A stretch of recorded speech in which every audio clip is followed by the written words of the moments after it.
From being memed as a nerd who could literally kill a bodybuilder in a fight, to being dubbed as the most violent fighter in the UFC by Joe Rogan, here's why fighters are terrified of Justin Gaethje. There's always more than what meets the eye with him. If you don't know anything about MMA, you've probably seen him in a popular meme, showing a jacked bodybuilder in contrast to a goofy-looking nerd with glasses. Welcome to the fight world, cause that goofy-looking nerd has picked apart the likes of Iron Michael Chandler, the Russian brute Rafael Fiziev, and if you think that's not impressive, how about the time he picked apart the boogeyman of the UFC himself, Tony Ferguson? And those are just some highlights of his career.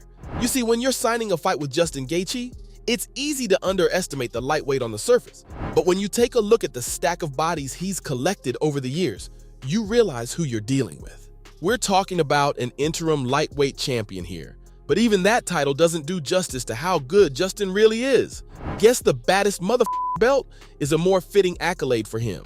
Luckily, Gaethje will be getting a chance to claim that undisputed title, going up against Diamond Dustin Poirier at UFC 291.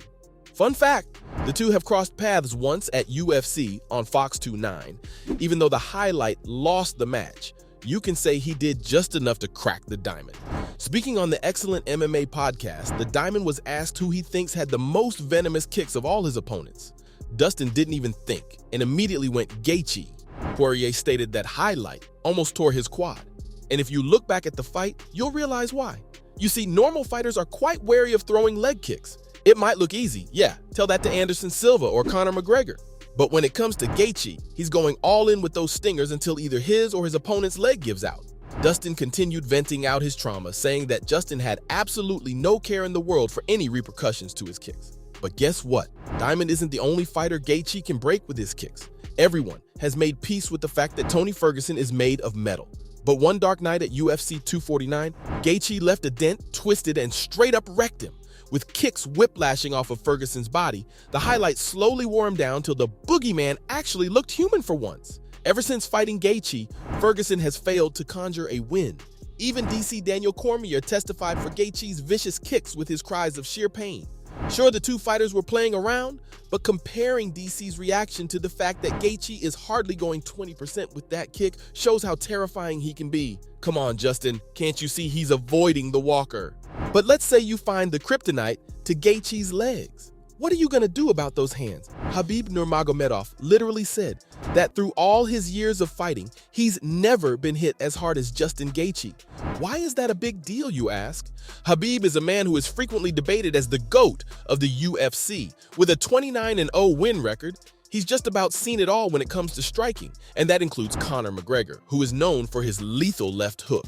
In his final fight in the UFC at UFC 254, Khabib did his best to find the antidote to Gaethje's vicious boxing. But even the GOAT couldn't find the antidote to those fists. Gaethje forced Khabib to take the fight to the ground. But the Eagle isn't the only fighter who thinks Gaethje hits like an absolute truck.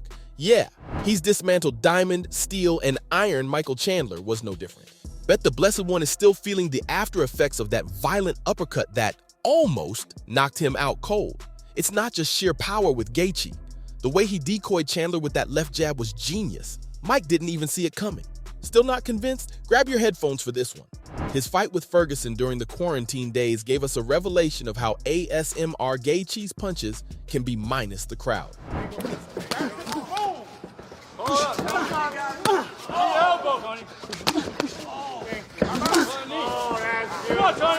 Instead of the crowd pop, you could feel the velocity of his fist through those popping punches, but ferocity is nothing without versatility.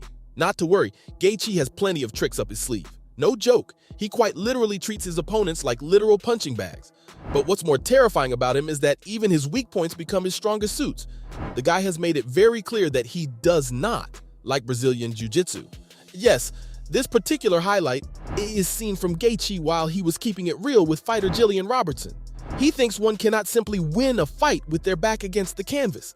This explains why Gaethje relies more on his striking rather than the grapple. Or so you'd think. He went candid with Joe Rogan, revealing that he's constantly wrestling during his fights. Wait, what? He stated that it may not be visible to the untrained eye, but the highlight is constantly maneuvering and using his opponent's body weight against them. Fun fact, Before wrecking his opponents with brutal strikes, little Justin started off as a wrestler at the age of 4. Fast forward to his more advanced years as a fighter, he even has the NCAA Division I championship under his belt. Bet it all makes sense now. Justin is so good that even in the middle of a fist fight, he would have the spatial and mental awareness to grapple on the defense.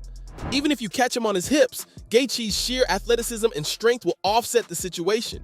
But you know Gaethje is anything but a defensive fighter. In his earlier fights, Gaethje really showed how good he is as an offensive wrestler. We're talking double leg takedowns followed by some hammer fists if need be. That being said, Gaethje would still pick an all-out brawl over a grapple any day. But when his wrestling needs some polishing, he can simply ring up the Nigerian nightmare, Kamaru Usman. Make no mistake, MMA is a game of chess, and the only thing more killer than his striking is his IQ. Everyone wants to know the secret behind Gaethje's picture-perfect kicks. Although some may think it's his aggression that does the trick, trust me, there's more than what meets the eye with him. Gaethje has blatantly revealed that it's in the clinch where he's the most dangerous. Wait, that's odd. A clinch is usually a way to buy more time or to commence the grapple. What does that have anything to do with striking? Well, Professor Gaethje explains that the clinch is where you're most vulnerable, mainly because you can sense where your opponent's body weight is shifting without even looking at them. And when Gaethje has his opponent right where he wants them, he focuses pressure on his foot and unleashes an explosive kick from that range. Mind blown. The secret behind his genius in the octagon. It's his coach Trevor Whitman. This is the man who also coaches Corey Sandhagen, Curtis Blades, Dan Ige, and, of course, Kamaru Usman. Trevor helps contain Gaethje's berserker fight style and turns him into an absolute specimen of a fighter. And he was the man who helped Gaethje take it to Khabib Nurmagomedov too. But more than that, what's truly eerie about the fighter is his mindset. You should see the look on Joe Rogan's face when talking about the highlight. The man has just about seen it all in the UFC. But when it comes to Gaethje, he can't help but sense the fear in his voice as he dubs him the most violent guy in the sport. Fighters go into the cage for a contest to see who's the stronger fighter. As for Gaethje, he's going in with nothing to lose. He doesn't care about brain damage or CTE. He's willing to put his life on the line just so he can take yours. Even Kamaru Usman, a guy who he's friends with, can't help but shudder a little when he imagines an angry Gaethje. In an interview with Michael Bisping, the Nigerian Nightmare stated that there are only 2 things that really rub Gaethje the wrong way during a fight. Number 1, if you decide to challenge the fighter to a slugfest fist fight, it just brings out a different side to him. He's more violent and ferocious. And oh, if he hears even one boo from a crowd packed with 25,000 people in the arena, it doesn't matter. He's going to light the whole area on fire. The 2 MMA legends were laughing in that interview. But you know who wasn't? Donald Cerrone, James Vick, Edson Barboza, and of course, Tony Ferguson. These are fighters who can charge Gaethje for homicide because he basically murdered their careers. So, from being dubbed as the most violent fighter in the UFC by Joe Rogan to being memed as a nerd who could literally kill a bodybuilder in a fight, that was why fighters are terrified by Justin Gaethje.